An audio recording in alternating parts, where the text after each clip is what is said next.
How to find resolution settings on Android phone. Hello guys, in today's video I'm gonna show you how to find resolution settings on Android phone. First then open settings and then just scroll down until you find this one, display and brightness. Click on it and then just scroll down again, and here you will find it, screen resolution, and click on it. As you see here, you can manage screen resolution.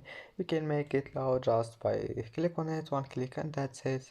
Or you can just make it smart resolution and then just go back, it will be saved.